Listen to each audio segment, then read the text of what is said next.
How can a game of Duck, Duck, Goose save the world?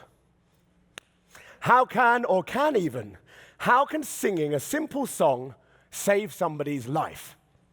Well, for the past 10 years, myself and a team of clowns, musicians, dancers, and performers have traveled over 4 continents, 23 countries, and worked with more than 115,000 kids. And I've seen firsthand that both a game and a song can do exactly that. You see, bringing back play to communities in crisis can have such a profound effect as to literally change the direction of somebody's life. Think about it, for children that have lost everything, lost their homes, missed their education, lost members of their family, and sometimes even more heartbreakingly, in front of their own eyes, lost members of their family. Returning to a state of childhood can be a matter of life and death. I first realized just quite how powerful play was about a year into setting up the Flying Seagull project. I was in Romania, and we were working with a group of adults with learning difficulties. Communication was quite mixed, so I thought, you know what, we'll use some music, we'll start simple. So I beat the drum and clapped my hands and asked them their name. They clapped their hands and told me their name, and round about we went till everyone told me their names. Nothing exceptional in that, everybody joined in.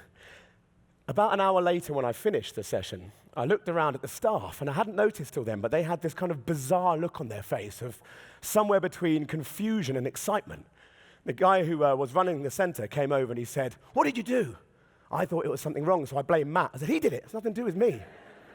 And then they explained to me that the third member of the circle, a young man who told me that his name was Stefan, hadn't spoken in the 7 or 8 years that he'd been attending that group. Never uttered a syllable.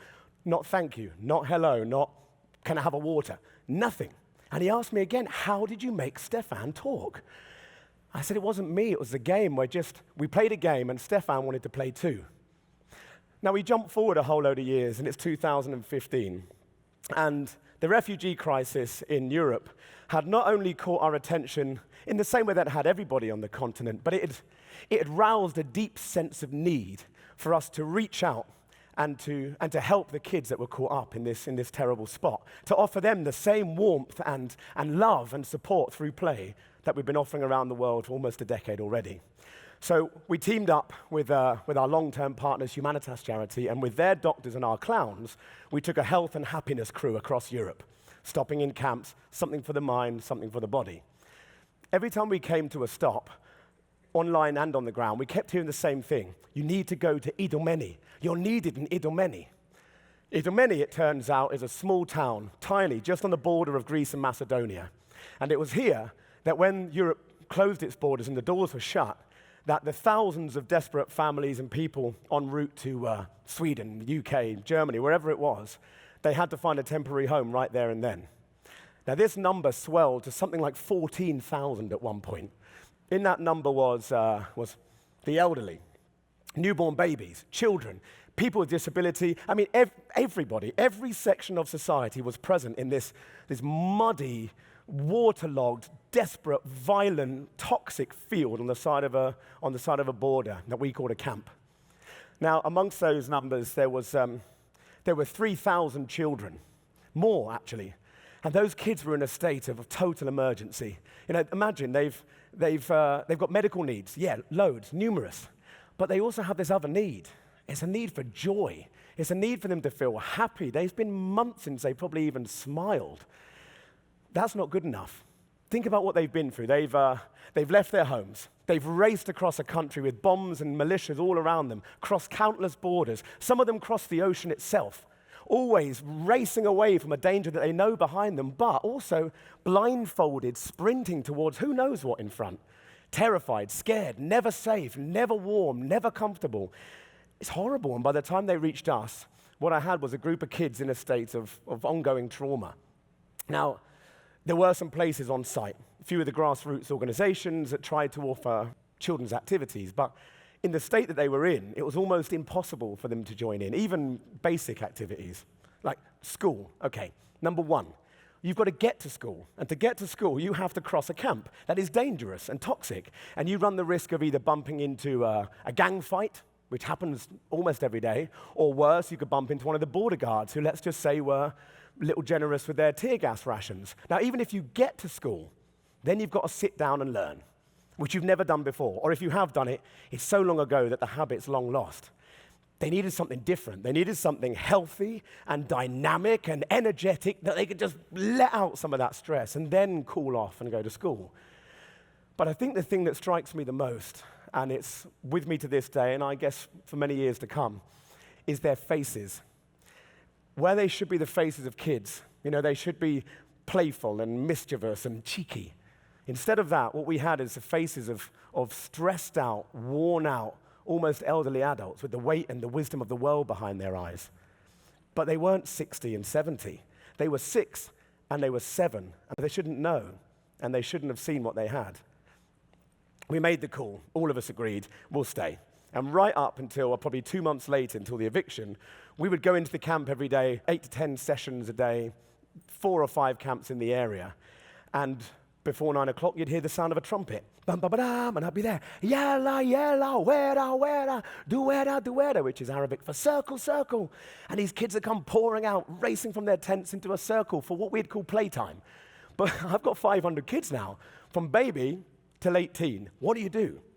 Simple games that are fast enough for them, but simple enough for them. So duck, duck, goose, or quack, quack, woof, as it became known. Quack, quack, woof. What? Woof, mister. Go. Okay. But it became the sound of every day. There were outbursts of bubbles. There was moments of magic. There was the sounds of songs. We did everything we could think of. And then some days it was just too bleak. The weather had been too bad, or the violence had been too relentless through the night before. And on those days, we couldn't bother with games. We just called them into a circle, and we would find their voices, and we would find a way to release and to roar and to establish and to state their place on this earth. And we'd bellow songs together, and we'd let all that tension go until we could settle again into laughter.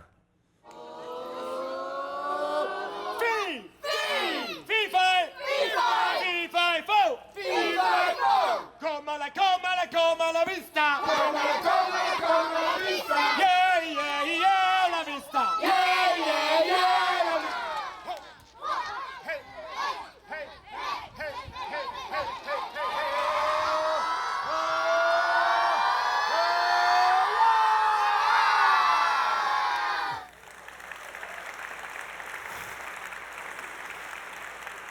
Now it seems quite a radical approach, but it was natural. Somehow it was the right thing to do. Just shout a bit. Why not? Now, the one story I want to tell you that really sums the whole experience up and why I think it's so valuable is there was a little boy one day, and we were midway through a show, and right in the middle, the smell of tear gas hits your nostrils. You know it. After the first time you smell it, you know it.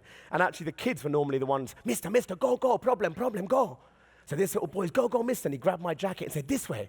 And I could see the men in the poles and the police pouring in, so I just followed the kid. We were sprinting out, me and my guys, carrying our suitcases under this train and over a hill, and then he got to the car park. And here's the moment of absolute magic. He then calls us into a circle. He does call and response with me, sits me down, and performs a magic trick that he's been practicing because he thinks we might be worried by what had happened. Like that. That's what it's all about. And it wasn't always easy. The first few weeks, you're in this spot, you've got the biggest names in the NGO world, and every day I'd think to myself, are we good enough? Are we qualified to be delivering this here now? Are we? Are we offering something valid enough for a situation as serious as this is? But then you drive into the camp in the mornings, and I'd see the kids racing from their tents and their shacks, calling each other into a circle, so that when we got out of the car, they'd already be singing the words to our songs. That's validation enough, and that's motivation enough for us to keep going every day. And we did until the day they were evicted. And then we stood there and waved with signs saying, we love you, as the buses took them away. Now, there's all sorts of papers and books all over the world that talk about what does play do?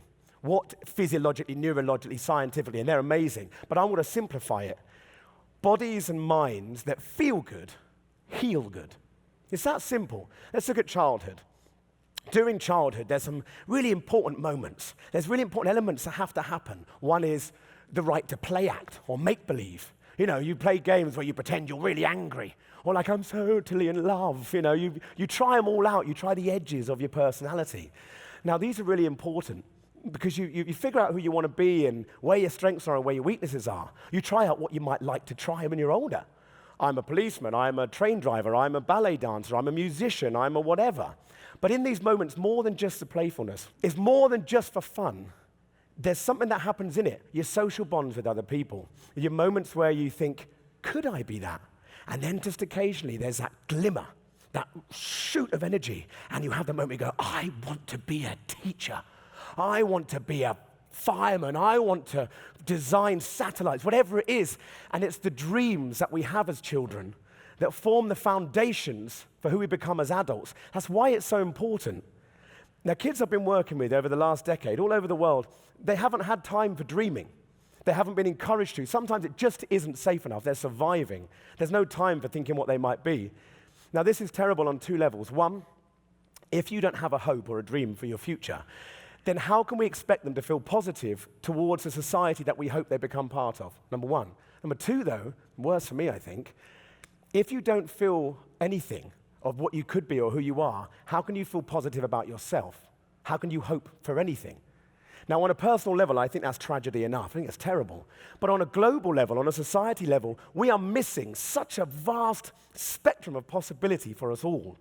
Take this 18-year-old in Holland. He's been in the news a lot, Boyan Slat. He dreamt up and turned into reality an artificial coastline that's going to float in the sea and is going to use the tides of the sea to bring all the rubbish we've chucked in there and take it out. What?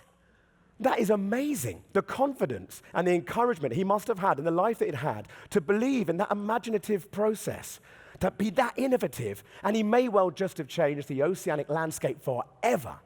Now, our kids and our teenagers following us into adulthood, they need that relentless encouragement because they've got some big problems that we made and haven't managed to solve yet, and they've got to do it. The seed of that is planted through play in childhood. Now, physically, it's a bit more obvious what happens in play. You run around a lot, you're probably going to be okay physically, but it actually goes further than that. Laughter, for example. The European Journal of Pediatrics in 2015 published this article that shared the findings of a trial into the effectiveness of clown therapy in the medical room for kids and their anxiety levels. Now, what they found was it massively reduced the anxiety levels. Hugely. Kids were not scared during the diagnosis, they were less stressed out during the operations and the recovery process, and as such, this is important, I love these words, laughter and humor should be considered as a beneficial addition to medical practice. Laughter and humor really is the best medicine. It's not even a cliche, it's proved. Now, for kids coming out of a traumatized or crisis background, rebuilding their confidence through real play I think is probably the most effective and the most direct medicine for what they've been through. Some of these kids, their stomachs are so knotted, their minds are so tense, that it takes me weeks, sometimes even months, just to get them to join the circle and join in a game. But they have to, if they're going to move past the experiences so far, they have to do this as kids would, in the language of kids, which is play. And I believe and have seen firsthand that dynamic, I mean like real, dirty knees, cheeky, run around, jump and shout, pick your nose, be a bit rude play is the most respectful and the most dignified offer that we can make to kids in that situation. Because childhood is not a luxury that should be enjoyed by a few. It is a right that should be accessed by everybody. And by putting up big top tents and blowing up bouncy castles and bubbles and magic shows and all the other stuff me and my crew do, I've made sure and intend to continue that the kids that we meet have access to that childhood and have those moments of dreaming. And what I deeply hope is that anybody involved in the strategizing of the delivery of care in a crisis zone where there's kids involved will more sensibly believe and deliver a provision of real play. Look, it's this simple. I'm going to leave you with this thought. Look back at your life and you picture when you were younger. What had the biggest impact on you? Was it, my father had a fantastic central heating system in the house and it kept us warm through the worst of winters? No. Is it, we had a great car, really fuel economic, school run was a breeze? It wasn't that.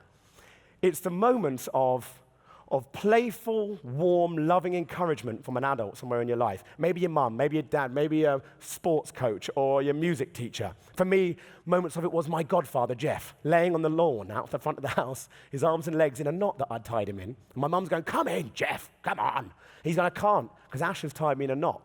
And he gave me, it sounds crazy, but in that moment, I was valuable. And in that moment, play counted. In that moment, my personality was relevant. And that's why it's so important, and that's what shapes us. In this world we're in, I think we need to really squeeze in far more play than we are. Play in your workplace, play in your home, play in the car, play in the supermarket. At the very least, you'll find there's a few more smiles on a few more faces. But at the very most, you may just change somebody's perspective on who they are and change their lives. Now, we're limited only by the idea that we have of ourselves. And I think that that idea is something we can do a lot more playing with. So I ask you, I beg you, and I kind of even insist, go and be playful. Play more, play together, and play as often as you can. Thank you for your time.